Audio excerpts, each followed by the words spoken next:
il est 16 heures. Bonjour à toutes et à tous. Merci pour votre présence aujourd'hui à ce 5e jeudi des innovations, de l'innovation au FLE. Eh bien, je m'appelle Sophie Haussmann et je suis maître de conférence à l'Université de Franche-Comté au Centre de linguistique appliquée.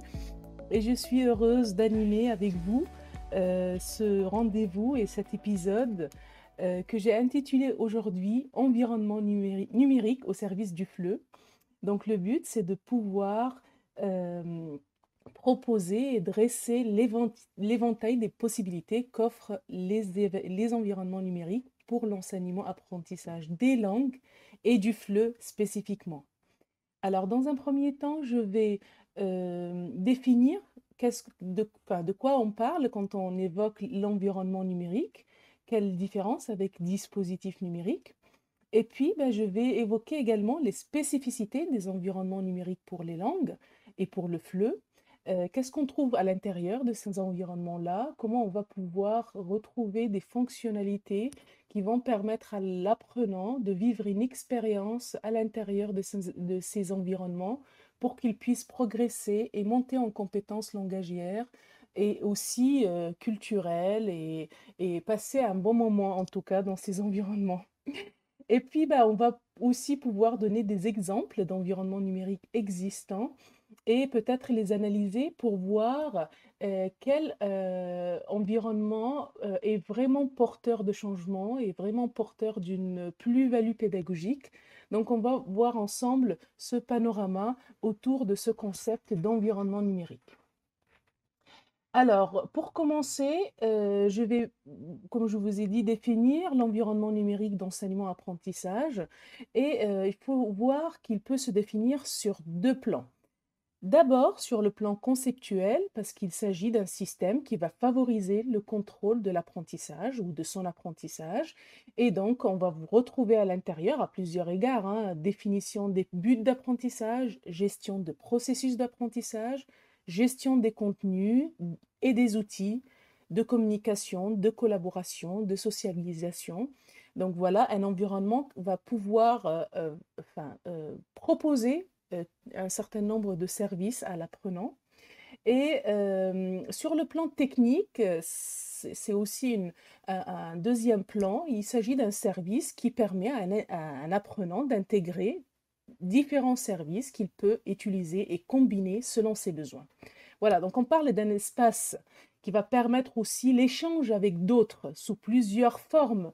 Et l'échange pour nous est vital, car c'est ça qui va distinguer les langues ou l'enseignement du français des mathématiques ou des sciences physiques ou d'autres disciplines. C'est essentiellement cette entrée par l'échange qu'on va mettre en avant.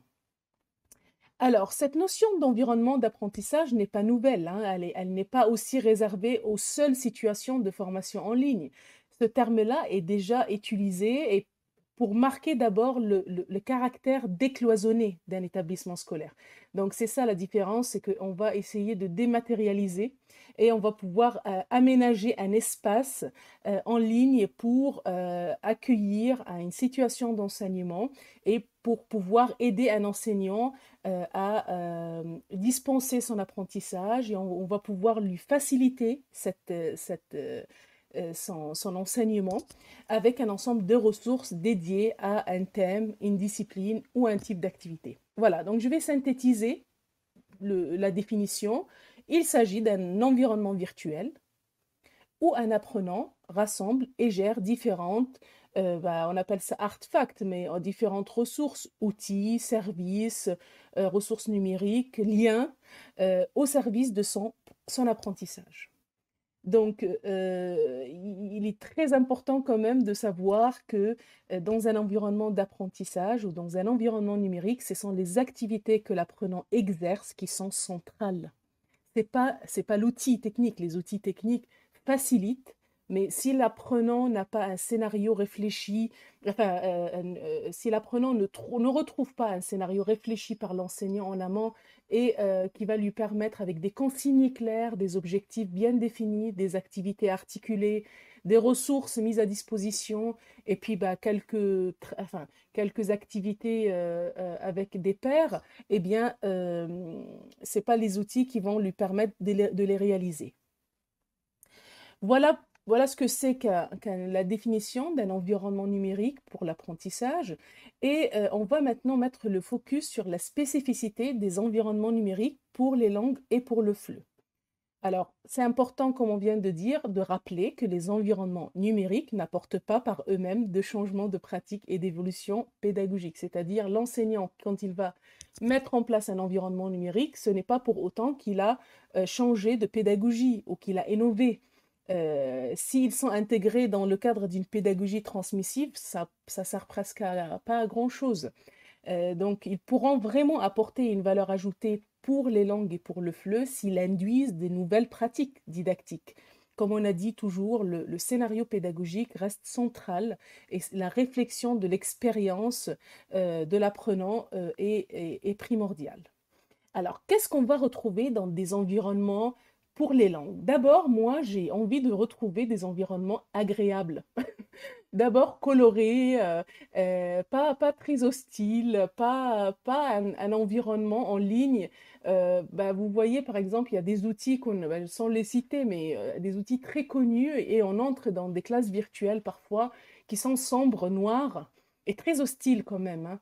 Alors qu'il y en a d'autres qui arrivent à personnaliser et qui arrivent à donner plus de couleurs, plus d'images, plus de peut-être aussi un arrière-plan. Moi, j'aime bien quand je commence à travailler avec un outil ou un environnement, je commence par les fonctionnalités pour le personnaliser, hein. Quand vous commencez un Padlet, tout de suite, vous mettez un mur nouveau, vous mettez des couleurs, vous le nommez, voilà. Donc j'ai envie d'entrer dans un environnement agréable, comme une salle de classe. Il y a des salles de classe très vieilles avec des bancs cassés, et puis il y a des salles de classe qui sont un peu décorées, qui donnent envie, voilà. Donc bah, pareil, un environnement en ligne, on a envie aussi de le retrouver avec cet esprit-là. Ensuite, on va voir que pour les langues, ce qui va nous concerner, c'est d'abord, on retrouve bien évidemment la centration sur l'apprenant en ligne, c'est-à-dire cette possibilité qu'on lui donne la main pour qu'il puisse lui-même paramétrer, personnaliser et adapter son environnement d'apprentissage. Donc ça, en fonction de ses besoins, en fonction de son réseau social, par exemple, s'il est dans une plateforme de formation, c'est intéressant qu'on puisse relier sa page personnelle sur LinkedIn ou bien son portfolio à l'intérieur de cette plateforme pour qu'il puisse avoir un lien avec son réseau social en ligne ou hors ligne. Alors, ça nous paraît quand même très important, avec la centration sur l'apprenant, de communiquer en temps réel ou en asynchrone, donc au synchrone ou asynchrone avec les pairs et les tuteurs. La possibilité de communiquer, c'est aussi l'objectif central pour les langues, l'échange, la communication. Pouvoir aussi alimenter son portfolio tout au long d'un parcours d'apprentissage pour qu'il puisse poursuivre ou suivre sa progression, pouvoir construire au fur et à mesure son propre parcours de formation. Alors là, j'ai un exemple à vous donner très intéressant. Parfois, on entre dans des plateformes de formation qui nous traitent comme des clients dans un supermarché. Ils nous disent, bon, ben, votre niveau, c'est le niveau A1. Eh bien, entrez dans cet espace-là et piochez vos ressources parce qu'on a détecté que vous avez des lacunes, par exemple, pour la prononciation. Eh bien, on va vous orienter. C'est la machine qui oriente, hein. Donc, l'apprenant, il commence par un test de niveau, un test de positionnement. On va lui fournir le résultat pour lui dire, bon, bah, tu as un niveau A1 et tu as telle ou telle lacune à travailler. Il va entrer dans cet environnement numérique où les ressources sont à disposition comme un supermarché et c'est à lui de piocher les ressources qui l'intéressent. Et voilà, donc on lui laisse quand même une grande flexibilité, une grande liberté de construire son parcours d'apprentissage en langue étrangère. Donc l'apprenant devient là un acteur de sa formation parce qu'il n'est pas obligé de suivre un parcours imposé et préconstruit et il a la possibilité de construire au fur et à mesure d'ajouter, de partager des ressources personnelles. Il est dans son espace, il le personnalise et il se l'approprie. C'est cette idée de l'appropriation aussi qui est vitale ici, car l'apprenant a besoin d'entrer dans un endroit, bah, vous voyez bien, hein, les grands cafés, bon, je suis désolée si je m'éloigne un peu, mais les grands cafés à l'américaine, ils laissent la possibilité de s'allonger, de mettre ses affaires, de se sentir chez soi. Eh bien, on a envie de se sentir chez soi dans un environnement numérique aussi. Alors, deuxième point qui me semble aussi important, c'est la sociabilisation et la collaboration. C'est de pouvoir impulser un travail collaboratif et l'apprentissage entre pairs qui est aussi très important à l'intérieur de ces environnements parfois hostiles parce qu'on entre et on se retrouve seul. Sauf si c'est un environnement comme une classe virtuelle, bien évidemment, on peut se retrouver avec des gens, mais si ces personnes-là coupent la webcam, ça reste un environnement très hostile ou bien oriente la webcam vers le plafond. Ça aussi, on a vu pendant cette période de pandémie et c'est pas très agréable. Donc, impulser ce travail collaboratif, encourager les apprenants à créer, diffuser, partager et manipuler différents types de contenus ensemble, c'est aussi très important quand on travaille en ligne. Car le travail collectif au sein des communautés permet de se développer et permet de s'impliquer à différents niveaux. On peut travailler ensemble pour constituer des équipes, pour travailler sur un contenu, pour le faire évoluer.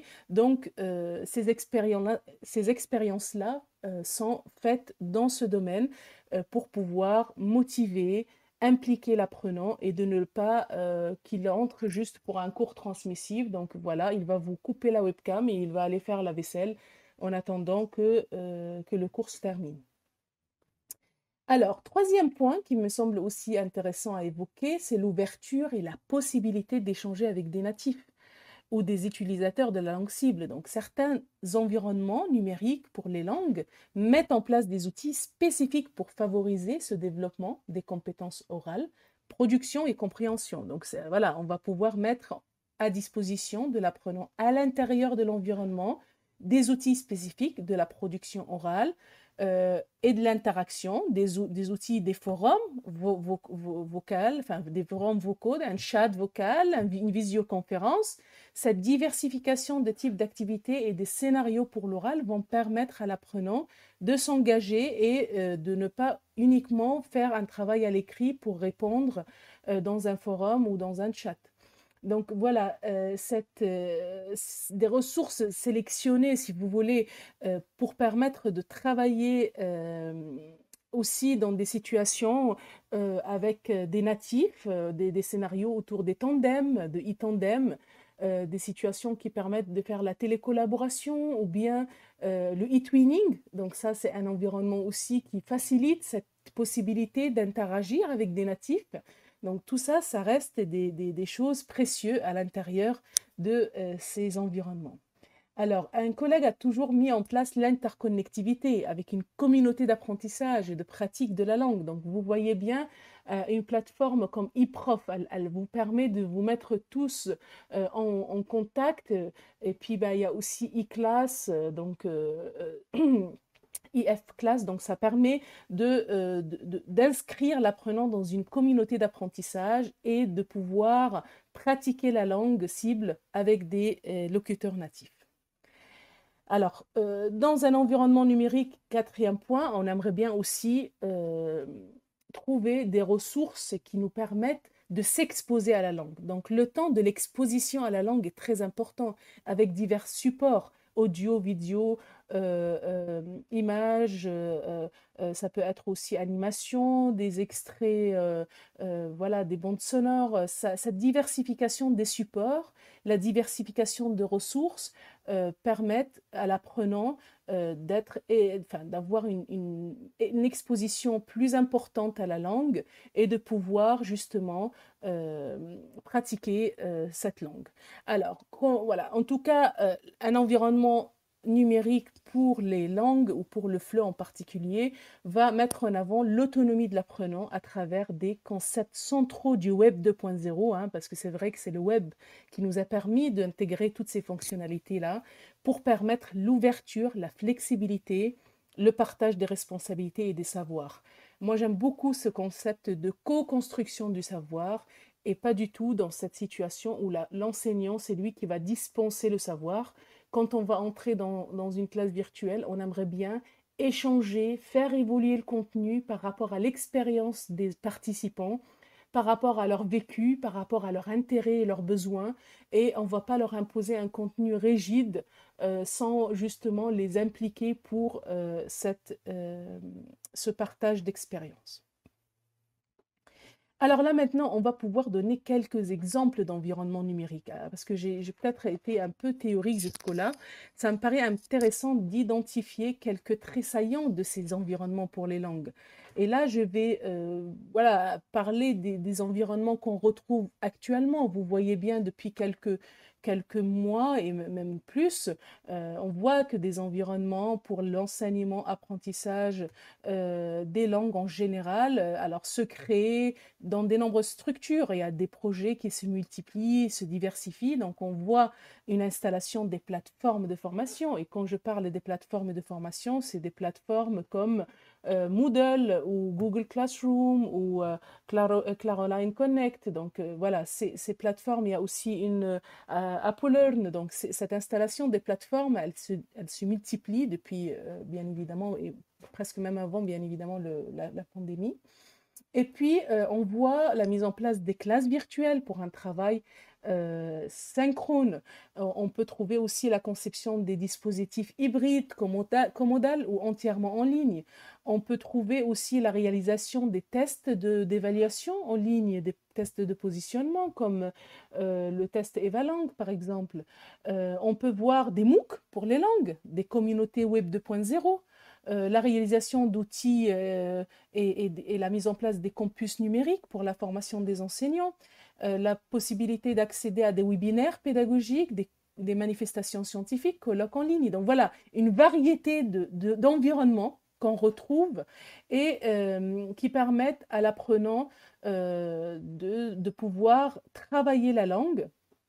Alors si je prends 2 ou 3 pour les analyser avec vous, je choisirais peut-être d'abord les communautés Web 2.0, qui sont des communautés dotées de parcours d'apprentissage, donc comme Babel, Bouzou, LiveMocha, qui sont des environnements ou des plateformes spécialisées pour les langues.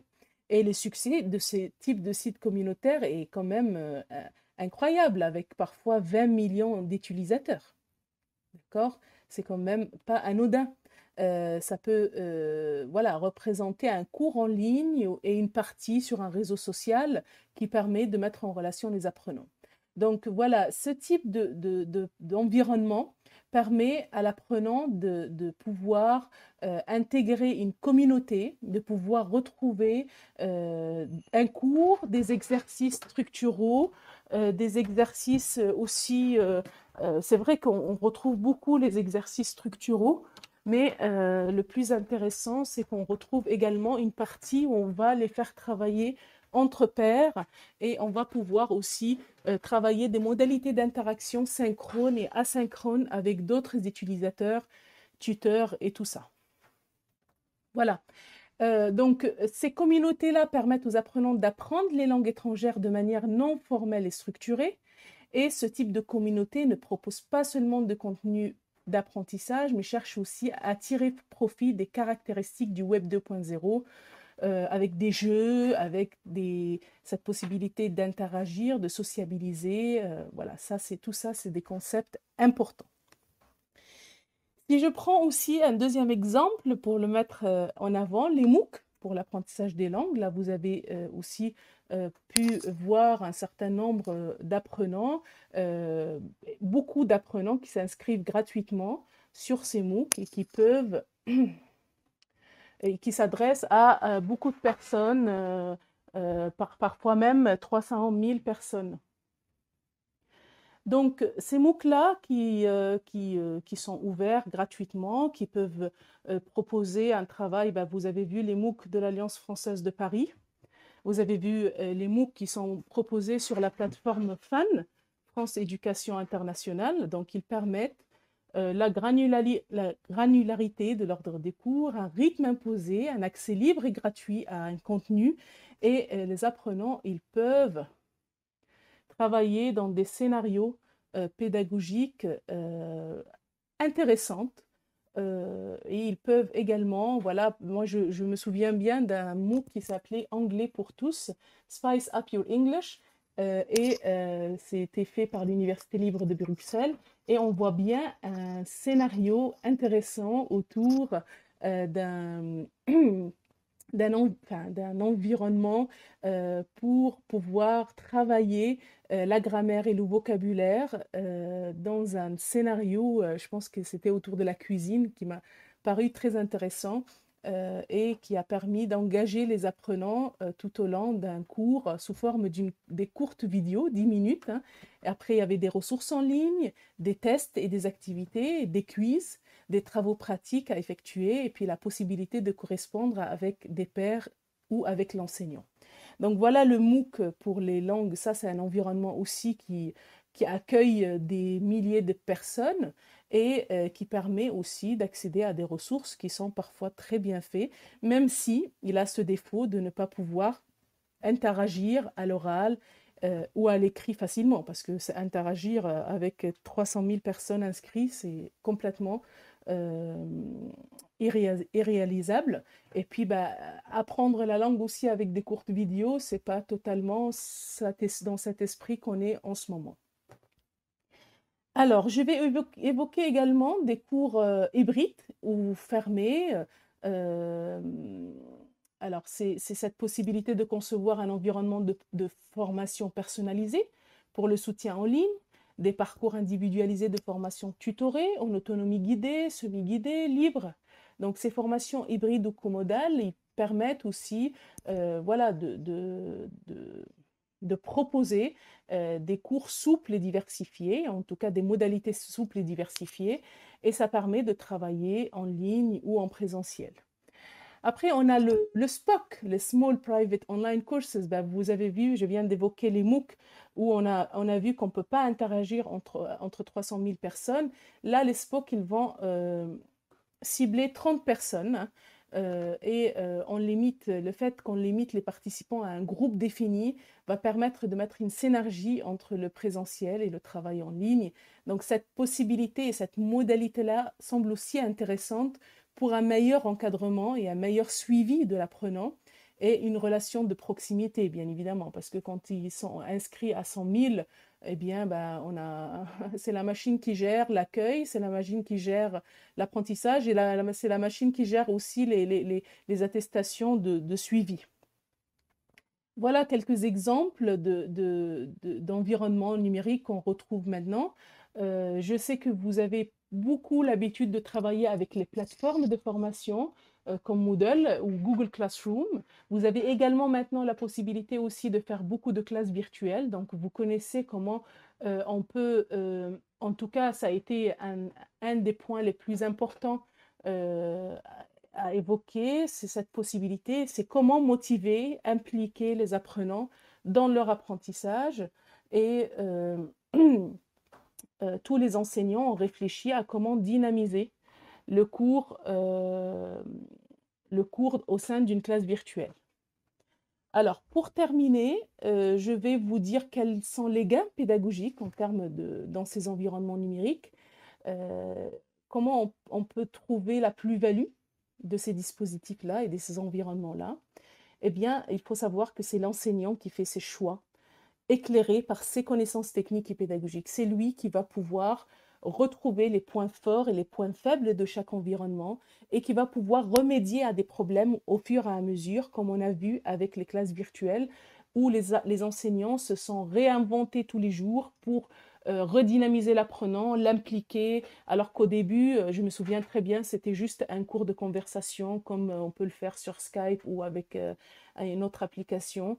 Donc là, les enseignants, ils ont pu quand même engager les apprenants dans des jeux, dans des possibilités de les rendre plus interactifs. Et l'enseignant aussi qui va également euh, toucher la flexibilité que ces environnements peuvent apporter à son public. Est-ce qu'ils sont en accès libre? Est-ce qu'il y a une possibilité de les avoir sous plusieurs formats? Est-ce que les apprenants peuvent suivre un parcours individualisé? Est-ce qu'ils peuvent avancer à leur rythme, choisir leur horaire? Est-ce qu'ils peuvent être seuls ou accompagnés, travailler en groupe ou de manière isolée? Donc, ce sont des questions que l'enseignant se pose d'une manière naturelle, avec une prise en compte adéquate, bien évidemment, des modalités de scénarisation, d'encadrement et d'évaluation. Donc la réflexion didactique et pédagogique, elle va être toujours avant tout, avant le choix d'un environnement. D'abord, quel est mon scénario et quel outil peut m'aider et peut appuyer mon scénario. Voilà, si en tant qu'enseignant, on est convaincu de la pertinence du numérique, non seulement sous la forme de certains outils, on va pouvoir proposer des tâches et des scénarios qui sont stimulants pour chaque apprenant. Voilà, j'ai terminé. J'espère que ça a été pour vous un épisode intéressant. Je reste à votre disposition pour toute question, donc je suis à vous. Merci beaucoup pour votre écoute.